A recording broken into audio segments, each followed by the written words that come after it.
I am more than happy to introduce Mehmet Yashin. Um, well, Mehmet is one of the, according to my criterion, one of the important poets of Cyprus. And I think the fact that his work has been translated into 24 languages speaks for itself. I want to thank him for accepting my invitation to be here with us today. And I also want to thank Evagoras for taking on the task of interviewing such a multi-layered, author of such a multi-layered work. And if I may, I was thinking about if I should say this, Mehmet, but I want to say it. Quoting Seferis, who said that from Cyprus, Greece looks a little bit wider, I would say that reading Mehmet's work makes Cyprus look much wider as well. And I am very happy to introduce Mehmet Yashin to us today. Thank you very much. Ευχαριστώ πολύ, Chris.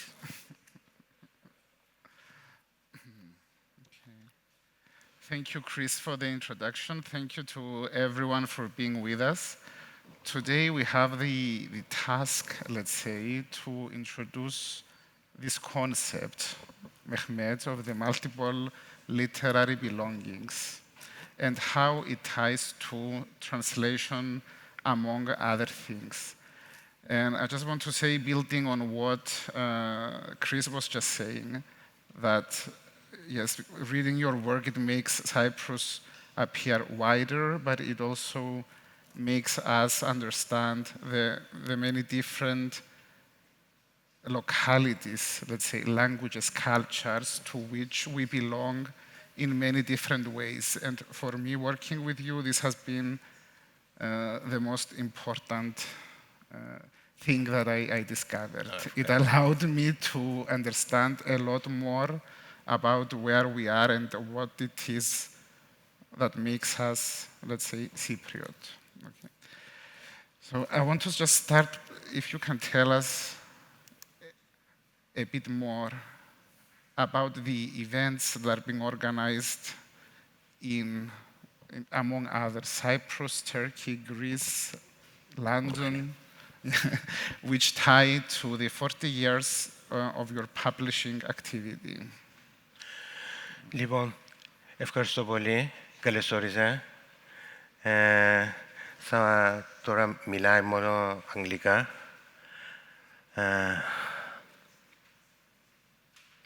Although I usually speak in mixed languages, and my poetry is also like that, and my novels, it is a strange habit to put in catalogs, this is Greek, this is English.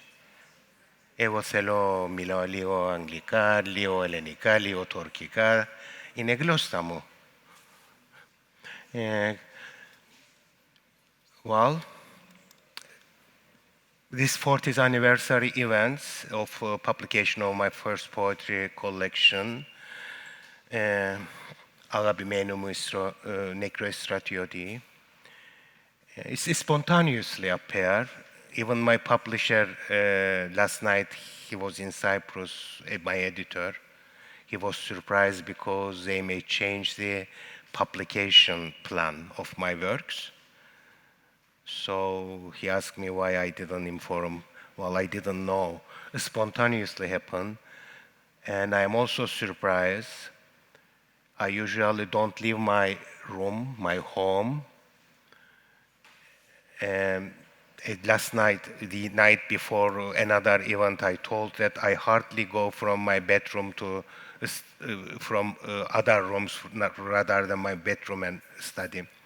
But many people from Constantinople, Athena, Lefkosia, Limassol, Lemossos, interested in to organize things.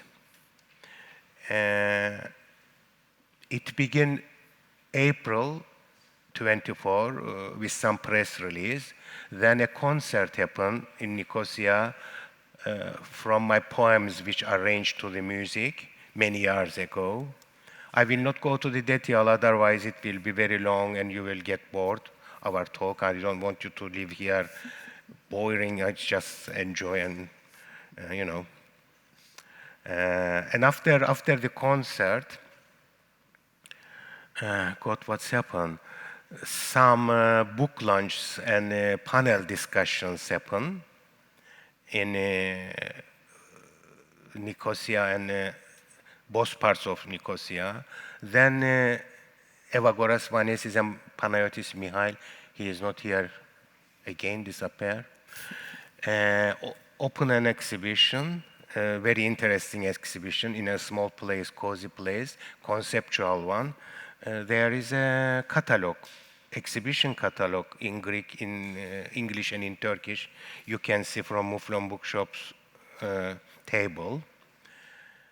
And the parallel exhibition open in Kairynia Arts Rooms, much more archival exhibition.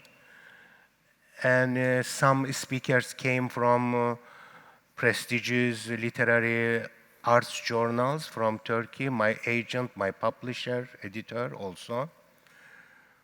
And the exhibition in Nicosia will open in Constantinople in December, and it will continue till next year. Evagoras will go there and to represent me. I won't be able to go there. I will make a Zoom meeting because 3 days time I will be in Athens. There are some 40th anniversary events in Athens as well. And I'm glad actually something spontaneously happened, not only my Greek publisher trying to organize something. Spontaneously, Constantinopolides people, Greek people from Istanbul took initiative. They have a bookshop there, Obolitis, and cultural center, and they are going to organize a panel discussion. So, I mean, it goes like that. I mean, there is a documentary, it's still shooting, and it will distribute in the beginning of next year. Apart from that, we have some publications. So this 40th anniversary events celebrating in 2 countries, and all Greek-speaking, Turkish-speaking world actually. In London as well, Cypriot diaspora organized such a, for organization, all communities, all languages, such a strong poetry performances. And I repeat trilingual poetry performances in London, which I did in Sivar, Severis Foundation. And they recorded it. You can see on their website how it was. Actually, I just few days ago informed Evagoras, but I don't want it anymore to be in this 40th anniversary event. I got invitation from Italian Greek community, Grecianici community, and Constantinopolides who live in Lecce, Grecia, you know. I have a connection with them. One of my publishers is Grecianici from Italy, not from Costanza. These are different people in the age show. So I said, okay, I will come in April, but please, I'm enough with this saranda everywhere. So I'm grateful to these people, and I'm glad that they did all these things. So it's made me to think that, oh, they read my poems, you know, because how do I know? Bookshops, Muflon knows better than me because they sell the books, but I do not know. So that's enough, or should I talk more? Well, that's enough since for the they get events. fed up with me. I think it would be interesting maybe if you can speak about that moment when you yourself realized that Mehmet, the person, and Mehmet, the literary persona, are both multiple beings belonging to all these different communities. It's not moment, it's actually a process. And I think it's went to my childhood, but realization take process, you know? Because the ideology that it came to me, You belong to this community, you belong to that community, you belong to this religion, that language, this language, which was not happen. I mean, it's not true. Ebro di gulastomin Helenica. Allah, my mother tongue, in a Turkic. So I was born in Neapolis, Lefkosia, and it was very cosmopolitan neighborhood. I don't know if I repeat this somewhere else as well. I definitely told some Turkish papers in Istanbul many years ago. I didn't know that I'm Turkish, Muslim, whatever, and I still, I'm not sure if I am still, I mean, in that age, because as you know, Turkish Cypriots are very secular and they don't need to go to mosque. We don't have any social event in mosque. We go to mosque only for funerals, nothing else. Or in Bayram times, if you are a religious person, you go.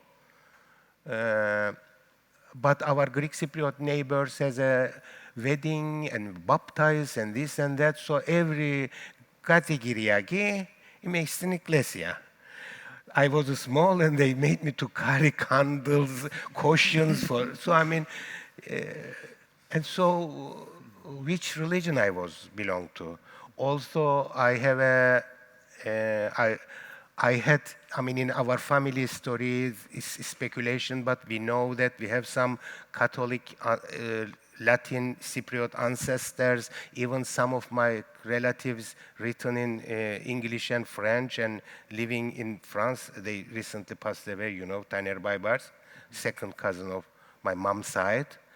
But on the other hand, my mom's came from kind of a established Ottoman Mufti family that they produce poets, you know.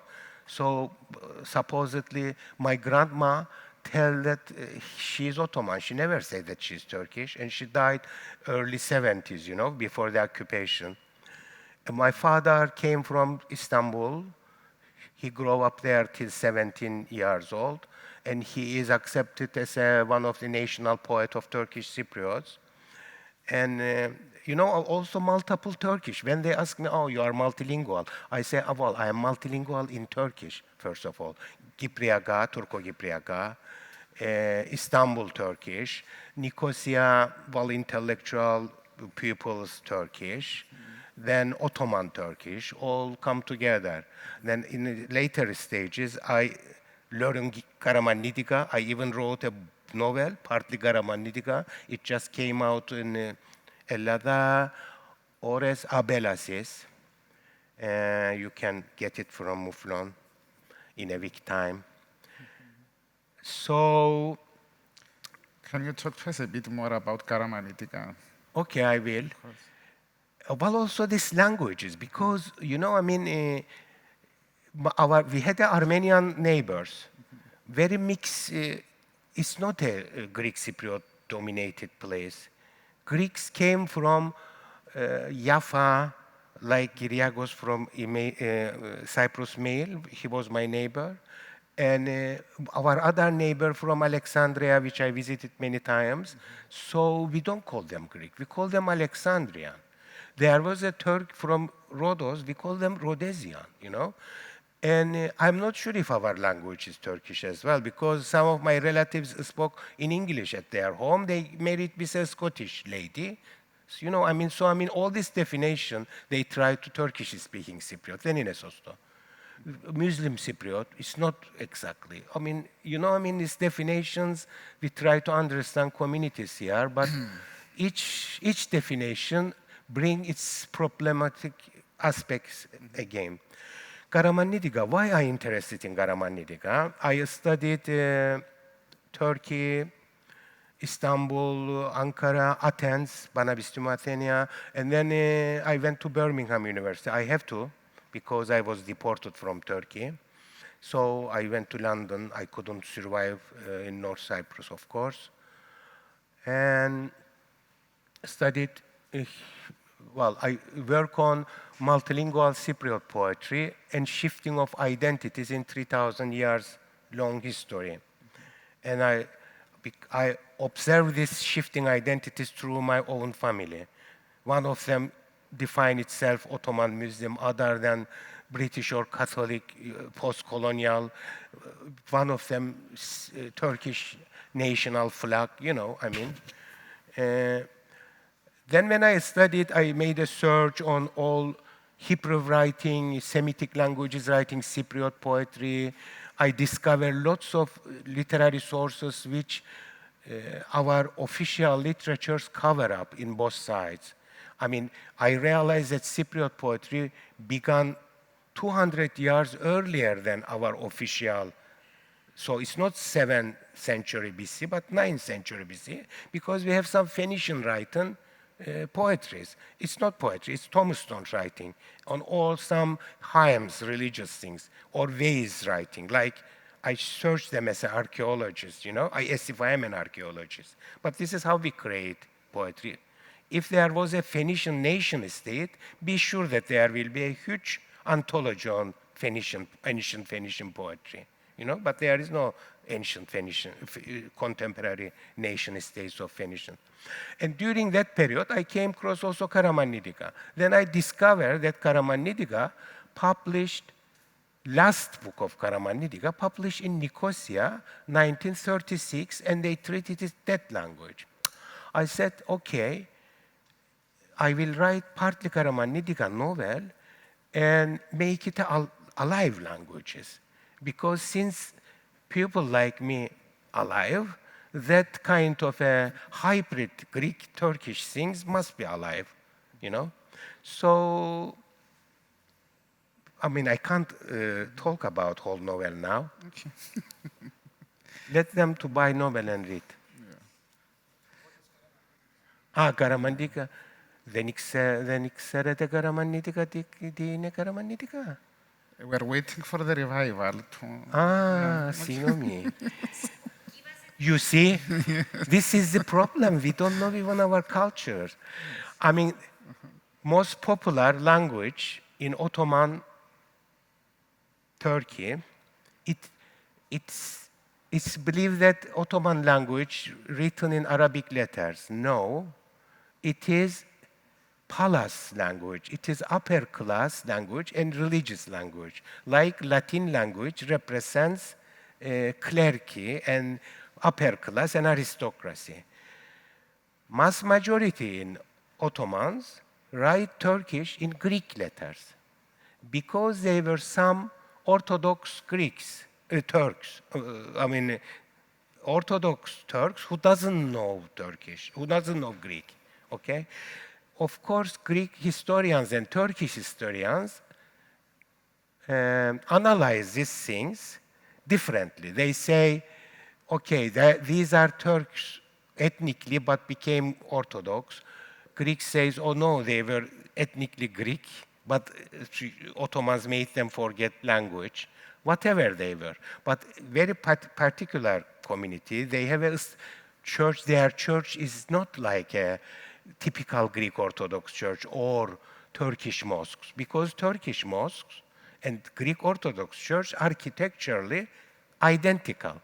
They have a kind of a Selçuk style, Central Anatolian or Azerbaijanian style, architecture.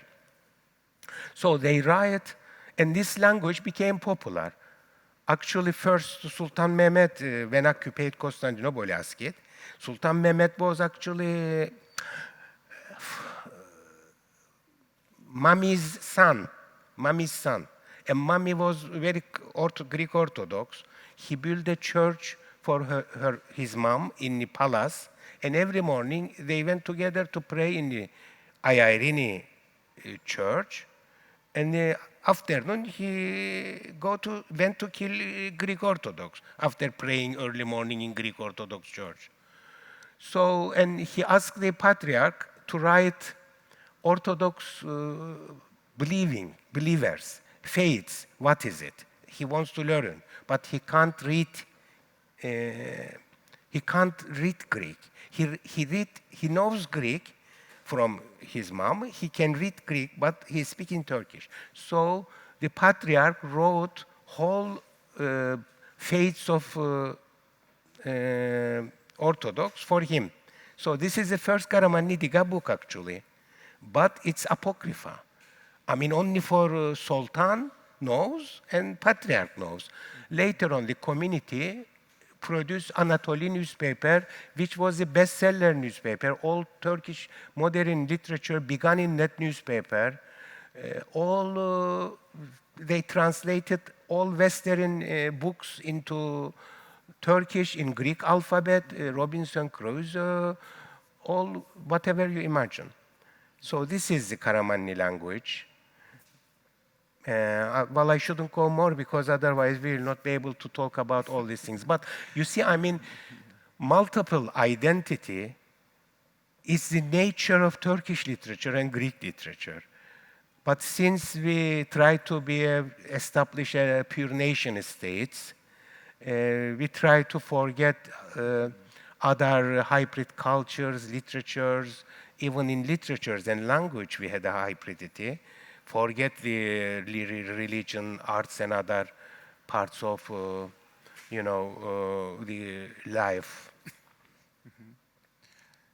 So I wanted to hear this part about the Karamanli language because the question, I guess, for me is this new novel, let's say, that is coming out. When you were writing it, where did you project that it belongs? You know, because it's a tradition that has sort of been lost, and now you wrote a novel about it.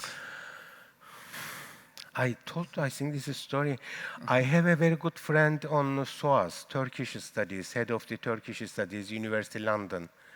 Actually, the head of the Turkish Studies, who spoke amazing, all dialect of Turkish, is a Greek person from Greece, Yorgos Dedes. He's a friend of mine, and many universities actually, even in Vilnius, they use, Riga, they use this ores abelasis, tonos mu δεν είναι σωστό, ναι, λάθος. Anyway, he called me and he said to me, Mehmet mu, how many people will understand your book? Full of Greek Orthodox reference in Turkish language, and then suddenly, next page, shifting, Greek writing Turkish. How many people? I said, Yorgo, we are perhaps 50%, but we are alive, yes? We are alive. We know both Greek culture and Turkish culture by heart. We belong to both of them, and we still alive. So let them to see that we are alive. Even 50% will read this. They treat it as if we are an ancient dead community, you know? We are not. We're still here. Yeah. So this was, and also, I don't know, I mean, they asked me many questions when this book published, in Turkey as well, of course. They surprised. I put the alphabet in front of the novel so Turks can read that Greek parts. Perhaps I also make a piece inside of me, you know? I mean, because I was not able to write anything in Greek after the division and so forth, so I write Turkish language in Greek letters, so perhaps psychologically, subconsciously, I try to, and hopelessly, I try to unite myself, you know? I don't know. I mean, it's poets and authors do something, write some things, usually do not know what they do, okay? I mean, all these things, what I say is speculation. But You expect me to say another reply? No, that's... No? That's great. I just think it just shows, like when you want to talk about translation, for example. And then it starts by having this, I don't know, assumption that you have a text and you sort of need to translate it in order to make it belong to another context or another language. So with this book, I just want to talk to the translator who will do that. Yeah. Let's talk about, because yes, I mean, this book now, every year, Columbia University in New York organizes a seminar program around that particular novel. And now, just recently, William Strobel from Michigan University published a study about it in Princeton University Press. I think in Christmas time it will be in market, I think, the book, but Princeton University Press began to make advertisement on it. And this year they wrote to me that, Neorpheus Foundation and Sabancı Foundation sponsored this program. And Columbia University Hellenic Department sent a message to me. This is our only program that Turkish foundations from Turkey and Greek foundations from Greece, they sponsored it. This department, I don't know, everyone who work on translation studies knows Lawrence Venuti. He is the pioneer of translation studies, and he works in Columbia University at the moment. And Columbia University had a kind of an institution, SALT and Columbia branch in Istanbul. Of course, now Istanbul is horrible. They recently opened similar branch in Athens, and most activities shifted to Athens. In those time, it was in Istanbul. And Karen Van Dyck, who is actually the main expert on Greek poetry, recent Greek poetry and literature, and kindly he put my poems also in recent Greek poetry anthology, and I get recognition as a Greek poet, poets from Ellada. İspidimous in Ellada, Athena, anyway. She suggested a conference because I also teach many years translation studies at universities, Middlesex University, Cambridge, here and there.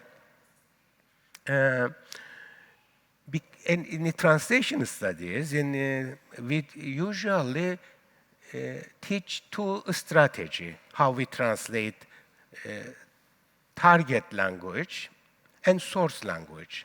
From source language to target language, you either create familiarization, so domestication, we call it, or you create a not avoid the familiarization to make audience aware that this is a foreign book, foreignization. So this is two aspects. But these theories actually rooted from a very nationalist ideology, thinking that each nation state has different languages, detach each other. Not any mixed languages or mixed lexicon, mixed or even dialects not exist. So simply one source language and target language. So when they read, they saw Ores Abela says, they said, okay, what is the target language here and what is the source language? And I also use in my poetry Greek lines as well. Suddenly I write Turkish and suddenly one line is Greek. And even I write Turkish, I put footnotes. For instance, recent poetry collection of mine published just end of this year, and most of them written in Athens. And there are some small poems written in Greek as well. I want to deserve being a Greek poet. I got invitation before all these things from Israel to go represent Greece there, Thanks God that I didn't go because COVID period began. And anyway, but then even if you write Turkish, mainland Turks couldn't understand. Not only because Turkish Cypriot, I use some Turkish Cypriot dialect or some different history and culture we have in Cyprus. But for instance, I wrote a poem about Dimitris, who lives in Thessaloniki, and he wants to make a project together. And I told about that how believer he is and how he dedicated himself for his beliefs, Actually, it's not about Dimitris, it's about Ayos Dimitris. But Ayos Dimitris, people in Turkey doesn't understand it. Why I make reference to Thessaloniki, They don't know this thing. So I need to put footnote about it in the back side. So you see, sometimes even it's not linguistic matter, it's a cultural matter. language is cultural matter, basically. You live in a culture, and this culture produces its own language. It's interesting how we come about this idea of like that is rooted into the nation state, into separatism, into wanting to, find a little box that everything belongs into. And I just want to turn the attention to this line, this projection that we had at your exhibition in Nicosia, that came from something you wrote, which asked the question, γιατί δεν είμαι Κύπρος ποιητής. Γράψω στο ελληνικά. Ναι. And that Mehmet wrote it in Greek, γιατί δεν είμαι Κύπρος ποιητής. Ναι. Well, I wrote it. I just mentioned that Penguin Books in London, New York, so forth, published recent Greek poetry anthology, last 40 years poets, and they include 46, 48, something like that, poets, and one of them is me. And there is no other Greek Cypriot poet, no other Cypriot poet, only me. Well, there is Eftihia Panayoti, but Eftihia Panayoti settled down in Athens, married with a Greek guy, became Greek citizen, and well, I'm not. I live mostly in Cyprus. So I share an Aura, Ektosias Aura in Athens also published, and they introduced me another anthology. They introduced me also borderline Greek poet, Okay, I'm borderline Turkish poet, borderline Cypriot poet, borderline British poet, okay, borderline everywhere. Then I get used to it. I will be surprised if they introduce me as a mainstream. Anyway, so one night I make a sarcastic sharing on social media. You know that in this country, they publish Cypriot poetry anthology, beginning with Greek Orthodox, and ending with Greek. And if that's Greek Orthodox, write in English, or again, he has no or she has no place in it, must be, or write in Greek Kypriaka, but Turkish Cypriot, again, not place in it. You must be a Greek Orthodox and write in Greek to get a part in the Cypriot anthology. It still continues. It's amazing. I mean, it's amazing. And our friends are editor. Our friends produce these things, These people they like Turkish Cypriots. They want peace, unification. But such a ideological dogma, they stuck, they never question it. I bought a new anthology from Mouflon. Again, all our friends in it, and only Greek Cypriot poets in it. None English writing Greek Cypriot, no, not Turkish writing Cypriots, not. So I made a sarcastic sharing. I say, γιατί δεν είμαι Κύπριος ποιητής, είμαι Έλληνες. Ναι, τώρα είμαι Έλληνες ποιητής. Okay, as a Turkish Cypriot, I couldn't find a place in Cypriot poetry anthology, but now I am Greek poet. Then perhaps being a Greek poet can open a space for me from Greece. I'm not coming from Nicosia, but I'm coming now from Athens. And I said, okay, you have to, since it will be a big loss for Cyprus if no one represents Cyprus in that anthology. So because Hellenism is united, so at least one Cypriot is there, so Hellenic Cyprus will be protected, So Cyprus exists in contemporary recent Greek poetry anthology. Kind of a sarcastic joke. But this younger generation, like these ideas. And my Facebook sharing, actually, many people likes it, and they publish it online journals, Ogito.com in Turkey and some other places. So it became a public sharing in public internet journals. Then this guy chose 10 breaking point to present my poetry in visually in exhibition, and they choose this one as well. So perhaps I should ask them why they choose. I chose it because I find this to be not a sarcastic question, but an impossible question. It's like why I am not a Cypriot poet. It's like you need a state that will recognize you. Okay, but then we know very well that this state doesn't really exist, and then it's your work and what you represent, I think, for younger generations as well, and we see this now with all these events we've been doing, is a little third space where other things can be performed and other things can happen. So, and that enact this hybridity, this belonging in multiple ways, and all at the same time. So multiplicity is not about choosing this or that, but you are this and that, and this can sort of continue to infinity, I would say. And I think your work opens up a space for us to see that, to see it happening. It's as you said about all the footnotes you need to include, to explain. And that is what fascinates me greatly. It's like I want a book full of Mehmet Yashin's footnotes.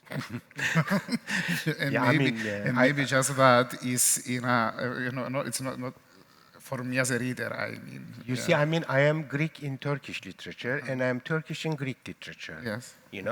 Now, in my Greek books, they put footnotes. So if you are going to publish such book, you need to each country which footnotes they put. You know what I mean? Yeah, and that's also an act that the translator takes on, let's say, or it is this act of publishing, how different contexts, different countries require other treatments. Actually, you said that well, I still think it's a sarcastic question because I actually represent, of course, Cyprus because all my experience is like that. I got lots of invitation, many different countries, and it's not official, but in life, in practice, I represented it in everywhere, even in Colombia, Mexico, China, Japan, not only Europe or Middle Eastern countries, Mediterranean countries. And I have a peace inside of me. Some people try to, I found it a little bit old-time question. You can be same time a Mediterranean poet, Turkish Cypriot poet, Turkish poet, Cypriot poet, post-colonial British poet or Jewish poet, Levant, Southeastern European, whatever. There are lots of boxes that literary theory like to create, and this existing system in different nation states demand it. So, and in my lifetime, when they invite me some international meetings, I look catalog which country right in front of me, which community, which language. So, and I say, oh, okay, now I represent this. Okay, I can represent this. I belong to all those things. I don't have any problem. The problem is actually old kind of understandings in literary discourses, which are, to be honest, they look established and canonized, but they are not anymore really represent in our age, era's literature. That's why official supports or all kinds of formal official titles or publications means nothing, actually. So, I don't, I'm not that much uncomfortable. I'm comfortable, actually, about it. And each time when they translate you to other languages, it's also a fresh experience, I'm not talking about only in between Greek and Turkish or English, which are the Cypriot languages and cultures that we are familiar with. Actually, we really represent those countries, that languages, because we are connected with. But for instance, French or German or, Chinese or whatever, each time they make a different contents. Why they choose these poems to translate and not these poems, you know? And how they present you. Even the book titles, when they put the book titles. For instance, my first English poetry collection, published 2001, it's published in England. And Middlesex University Press World Literature Series published it. The title, the translator chose the title, Don't Go Back to Kyrenia. Well, this is because it's published in Britain. We have English expatriates. English expatriates in past usually live in Kyrenia district, and Lawrence Durrell is still home in Balapais, Kyrenia. And this is actually an Ottoman rhyme, old Ottoman Cypriot rhyme. Don't go back to Kyrenia. If you go to Kyrenia, don't get married. If you get married, don't have child. If you get a child, don't make your child to stay. If you make your child to stay, don't make him married. It's go like that. And Lawrence Durrell translated this rhyme and put the bitter lemons of Cyprus in the front pages. So, they are familiar with this. Same collection, if they publish in New York, which now editors work to publish a new collection, they never imagine to put title, Don't Go Back to Kyrenia. You see, everything shifted according to the target languages, audience. And they choose poems also accordingly. For instance, Greek publications. They prepare lots of Greek publications before my Angelike Ektikides published in 2015, but I wouldn't accept it. I wouldn't, because it was so much concentrate on Irini filiali lingual stuff, Turco-Gypriofilimu, Eleno-Gypriofilimu. So, well, I am first a poet, then after that, I am a person who against Turkish occupation and who want a united Cyprus, So, I had an agent, American agent, and asked me to make a list which languages sell me easier, and I put Greek in the bottom. She said to me, I said, let's Greek to find my books from other languages. Then they realize that I am a poet and author, and then after that they translate me. Actually, these things happen. This is analyst found my books in Paris in French language. And then he knows Italian as well. He got Italian publications of mine as well, and translated me not from Turkish, from French, Italian, and English. And that's how Angelike Ektikides came out, But it's still, he chose this title, Angelike Ektikides. I said, this is my first book in Greek language, and I'm a Turkish origin person, and from Cyprus, and what is this? Am I say Angelike Ektikides to whom? What is it? The Greek audience will read it. Isn't it strange? Well, he said to me, what would you suggest? Well, I suggest you to say, take care of ghost. Take care, caretaker. Because I take care of ghosts. I'm representing the ghost of old United Cyprus, cosmopolitan Cyprus. I'm the ghost of it. So I take care of ghosts. So put the title, Caretaker of Ghosts. I have a poem like that. He said to me, εντάξει, αλλά δεν έχει λέξη caretaker στο ελληνικά. So we end up with Angelike Ektikides. You have these books, they can buy it. That's very interesting. The idea of the ghost is continually found in your poems as well. Yeah. And you did mention that you are sort of a caretaker of traditions past. I think we saw this with grammatic as well. Anne. Yes. But I wanted to go back to this idea of the stepmother tongue that you have proposed in your studies. Just to give an example of how this experience of the ghost or of ghosting sort of informed the literary concepts you proposed for literary theory. Well, now they study the concepts, the terminology I created, but actually I didn't intend to create this terminology. Italians put it in matricla lingual and it's turned into literary terminology, and they study also in United States. Everything's come to me in novels, in literary theory, since I have an academic background as well, through poetry, through my personal experiences. Spontaneously they came to me. This is the truth. Apparently that book, Stepmother Tongue, was the first poetry book for contemporary, recent comparative study of all Turkish language literatures and Greek language literatures comparatively studied.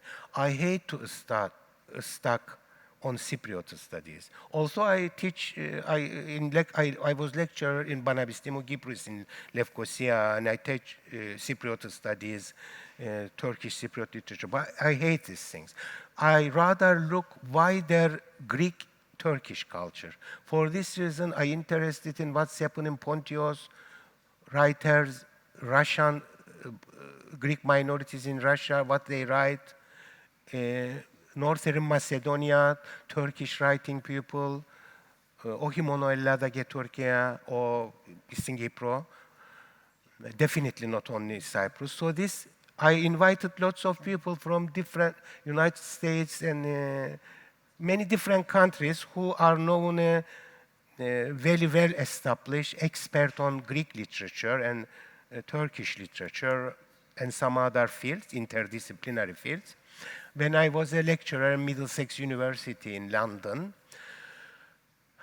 and you will see my introduction there, stepmother tongue. I ask lots of questions, which is very difficult now. It's such a short period we have to explain. I ask lots of questions. For instance, there are lots of similarities, Pontios Greek and Turkish, Eastern Black Sea Turkish, with lots of expressions.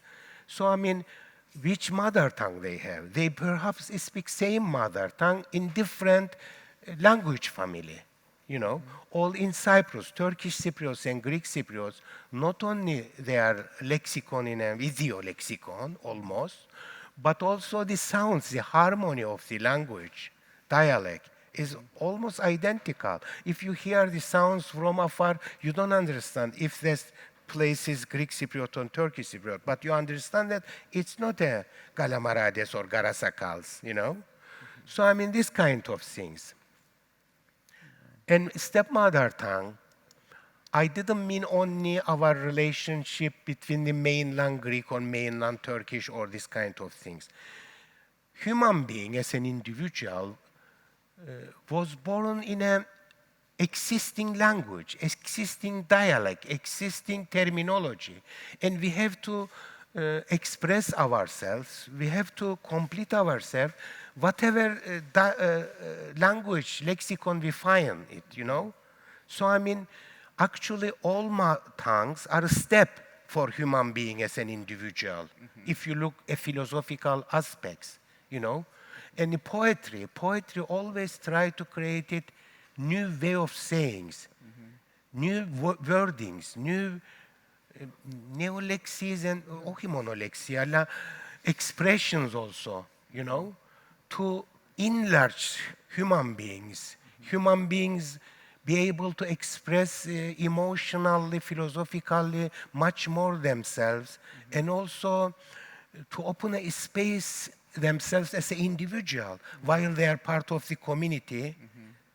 They are also unique person, you know.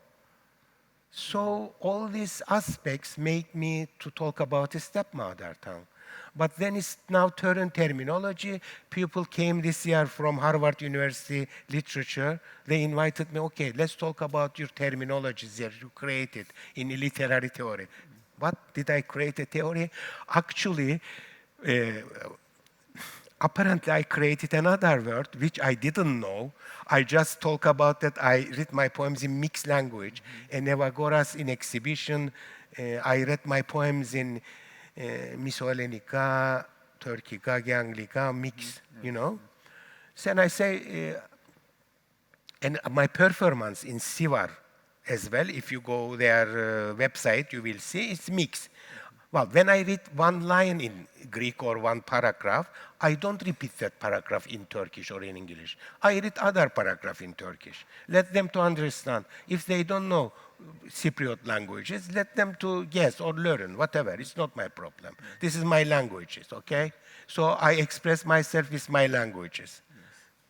Whilst Mixed language. And they said to me, right, ask me, even invite me to Colombia, talk about mixed concept of mixed language terminology. Oh, is it terminology now? Okay, it's terminology. So I have to put a, dash in between mixed languages, so create it as a terminology again.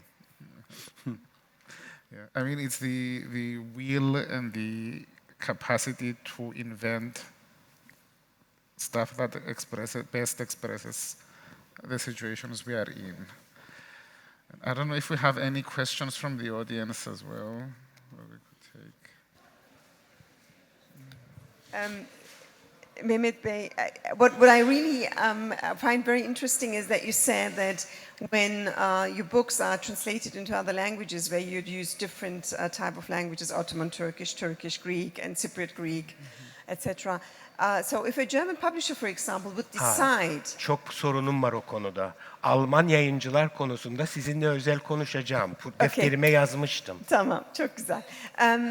If a German publisher would, for example, decide to take one of your poetry books and then decide to use the normal German translation for the Greek part, and when you go into Ottoman Turkish, they start using, for example, Old German, because we have German which has also other letters until in the Middle Ages.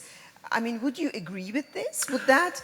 I mean, it would give you a totally new art with the new translation. Would you accept that, or would it totally change your literature?